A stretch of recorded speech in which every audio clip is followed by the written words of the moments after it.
Salut mesdames et messieurs, vous écoutez la radio Oasis Congo Femme TV. Bienvenue à suivre cette édition des formations.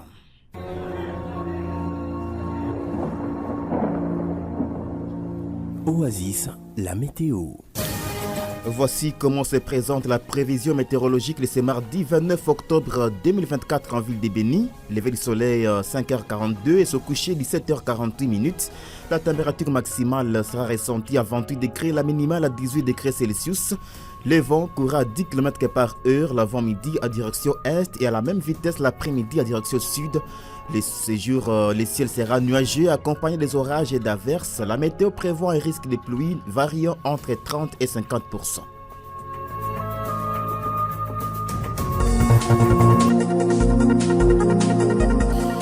Au sommaire, il s'observe depuis un moment une insalubrité et le refus des travaux communautaires par certains habitants de la commune de Moulekere en ville de Béni. Les bourgmestres appellent ses administrés et surtout les marchands à assainir les milieux où ils vendent des produits afin d'épargner la population de plusieurs maladies. La société civile congolaise du territoire d'Irumu soutient la démarche de l'autorité territoriale visant à faire partir des Wazalendo du village Mungamba. Cette structure appelle la population de cette contrée surtout aussi du territoire du Rhum en général, au calme et à collaborer avec son armée. Et aussi, au total, 18 cas d'assassinat aux côtés de 33 autres cas de cambriolage des maisons des habitants ont été documentés à l'espace des mois seulement dans le territoire de Nyiragongo au Nord Kivu. Ces statistiques ont été faites ce lundi par Thierry Gassissiro de la société civile locale. Vous aurez à l'écouter la série de journal.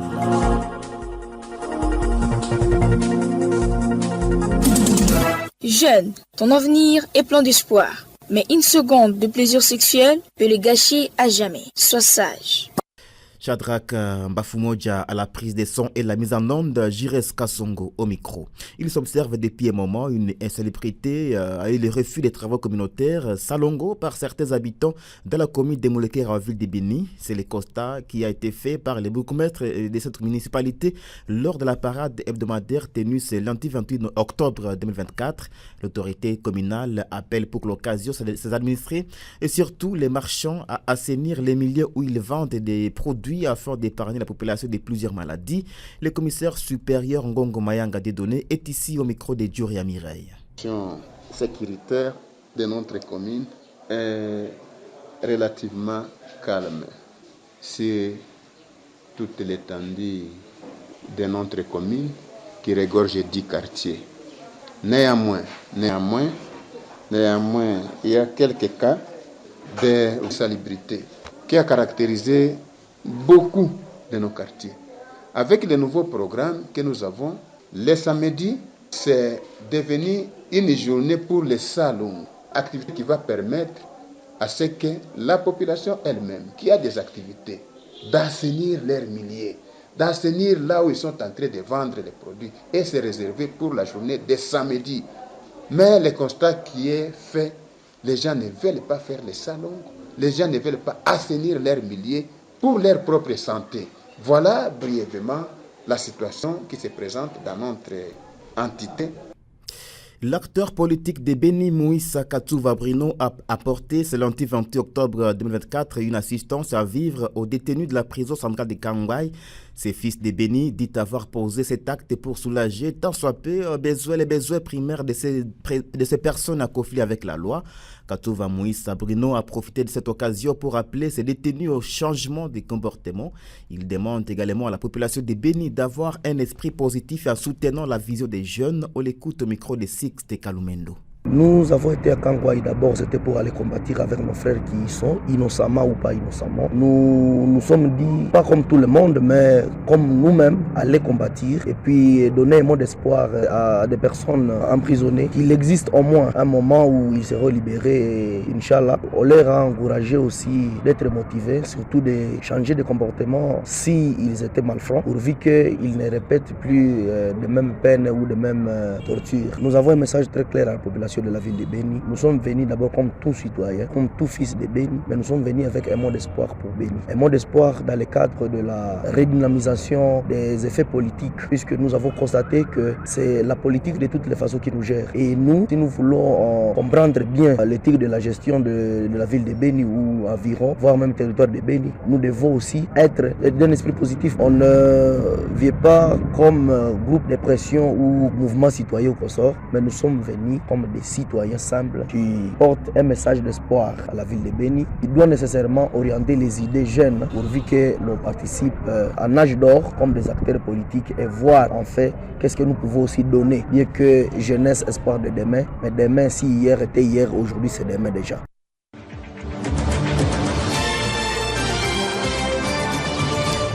Éducation à présent. Alors que la ville de Butembo s'attendait à une reprise des cours dans toutes les écoles primaires publiques ce lundi, les enseignants membres du CIECO viennent de durcir leur mouvement de grève. Cette énième prolongation du mouvement de grève, bien sûr, des enseignants est contraire au communiqué de l'intersyndical des enseignants de la province d'éducation Nord Kivu 2 suspendant la grève dimanche 27 octobre.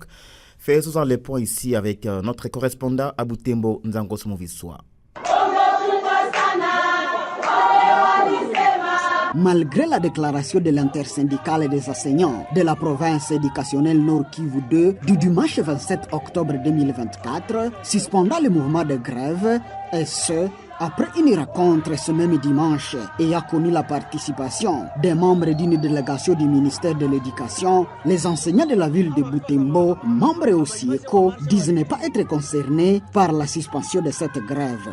Dans leur déclaration, les enseignants grévistes réunis au sein du syndicat des enseignants du Congo ont indiqué que, jusqu'à présent, le gouvernement fait sourde oreille à leurs revendications. Le CIECO n'a pas participé à la signature de la déclaration de l'intersyndicale des enseignants de la province éducationnelle Nord Kivu 2 ce dimanche 27 octobre 2024. M. Benito Mouasso et le secrétaire permanent du CIECO Butembo, on l'écoute dans ses propos. Si l'intersyndicale a levé la grève hier, nous disons que nous sommes dans la démocratie. D'abord, je n'ai pas été dans la réunion. Comment je n'ai pas été dans la réunion et je serai signateur? Je décline cette responsabilité de dire que je suis signateur et ces gens-là qui étaient là ne m'ont pas vu. Pour dire que j'ai délégué quelqu'un, non. Nous venons de finir l'évaluation de maintenant. Il reste encore unanime et statique. Est-ce que la grève est déjà levée? Pendant ce temps, la délégation venue de Kinshasa, en commun accord avec le responsable de la province éducationnelle Nord Kivu 2, ont décidé de gracier les enseignants qui avaient déjà reçu des lettres de suspension suite à leur grève. Butembo, Nzankos Movissoa, Oasis Congo, Beni. Et pendant ce temps, la rentrée scolaire a été effective ce lundi dans certaines écoles primaires publiques de Goma. Cette rentrée intervient après la suspension le week-end dernier de la grève décrétée par les enseignants depuis l'ouverture de l'année scolaire 2024-2025. Selon Sophie Valinande, porte-parole du syndicat des enseignants des écoles primaires publiques au niveau provincial, pour cette première journée, la rentrée a été évaluée à 60%.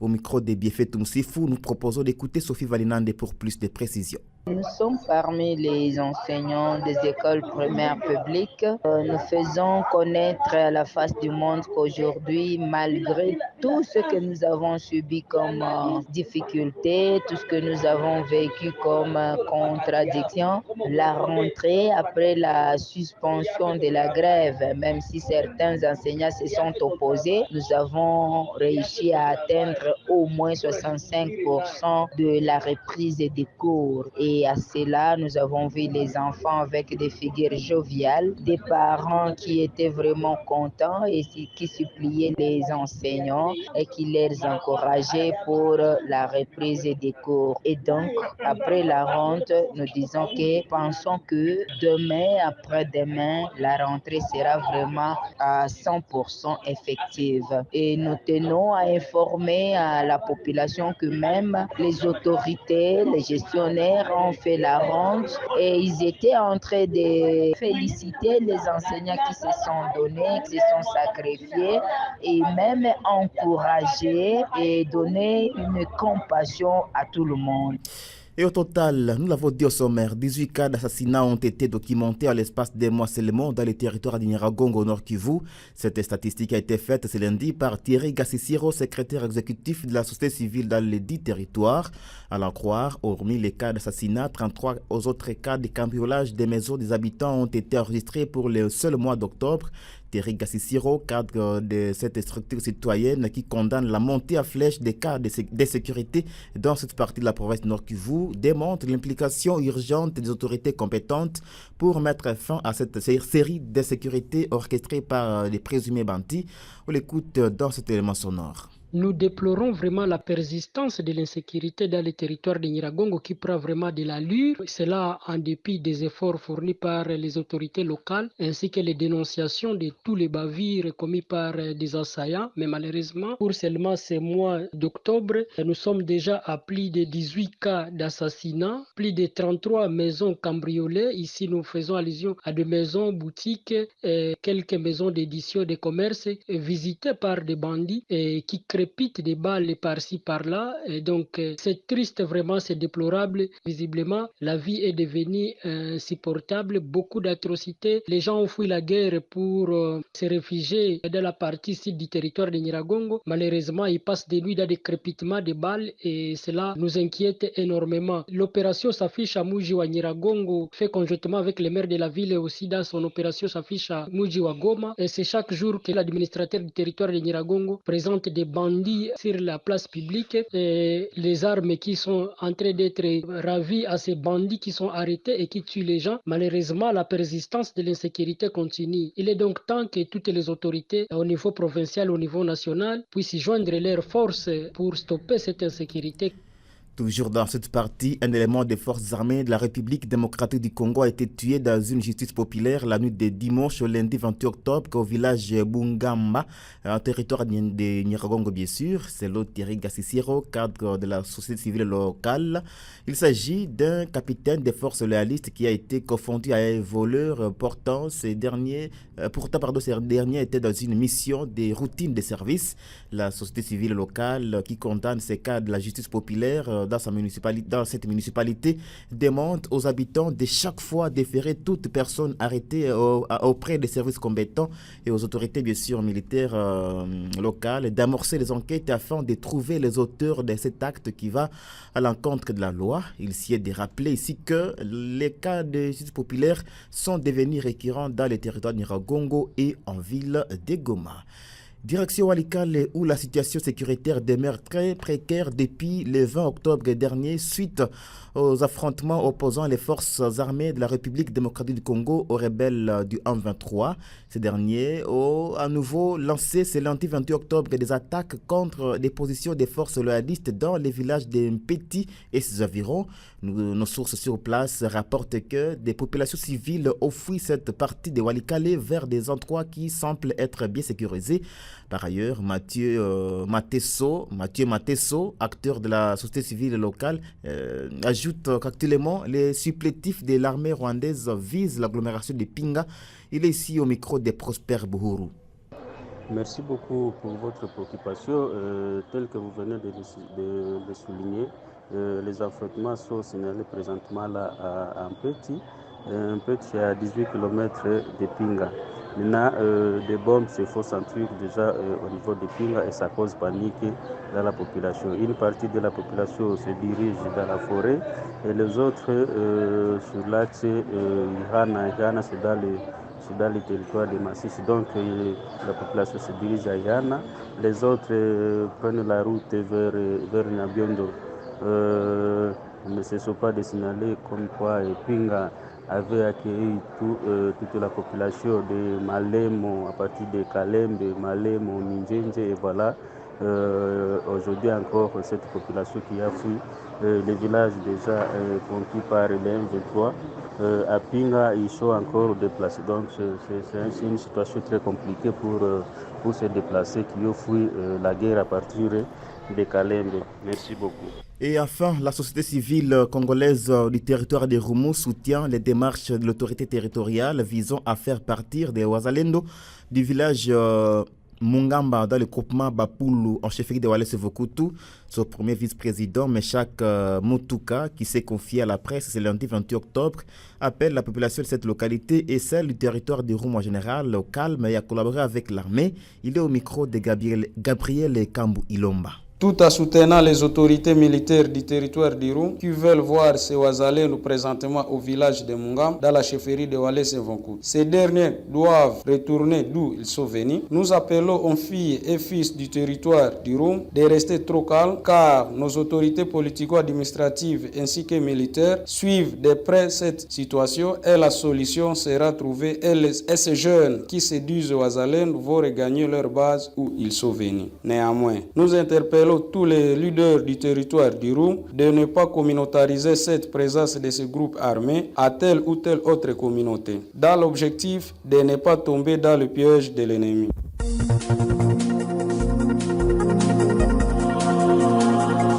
Mesdames et messieurs, ce sera la fin de cette édition des formations mise en onde par Shadrach Mbafoumoja, présentée par Jires Kassongo. Merci à vous de l'avoir suivi. Portez-vous bien. Au revoir.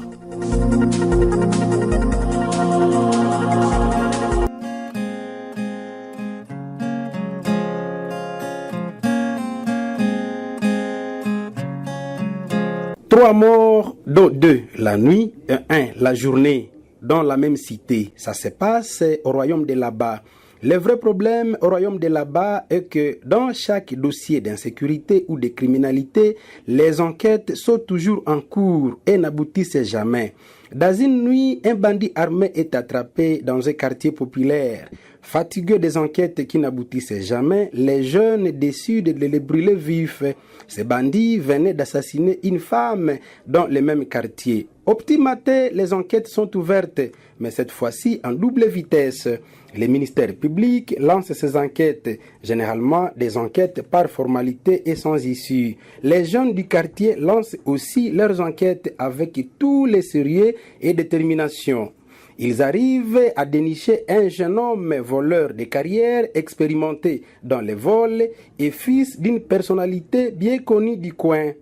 Vu qu'il a été arrêté plus d'une fois, attendu que la prison n'a rien changé en lui, considérant qu'il a bénéficié de la grâce royale pour quitter la prison, les jurys populaires du quartier décida de les brûler vifs en plein jour, ce qui a fait 3 morts à moins de 24 heures dans un même quartier au vu et au su des services de sécurité.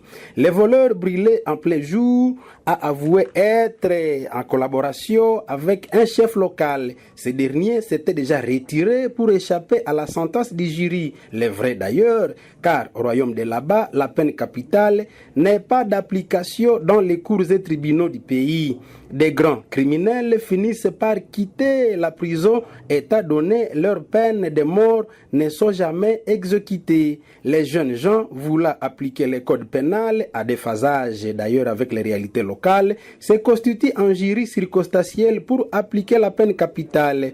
Le pèlerin, l'essai et le rappel pour toujours. Là où la loi est muette, la rue crée des pistes de solutions adaptées au contexte local. Au royaume de là-bas, lorsque l'on tue un criminel dans un quartier, on passe quelques semaines d'accalmie. Comme qui dirait, la justice populaire fonctionne mieux que les fameuses enquêtes interminables.